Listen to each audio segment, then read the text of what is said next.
How to create a list on Amazon shopping app. Hello guys, so all what you have to do is go to Amazon. This is the home page as you can see.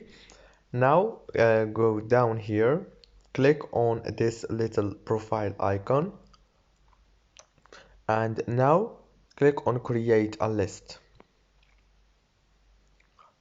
As you can see, click again here on create a list and choose the list name. You can change it from here and click create list again here. Now I just created a list as you can see. If this video was helpful, please don't forget to like and subscribe, and thank you for watching until the end. See you later and thank you so much.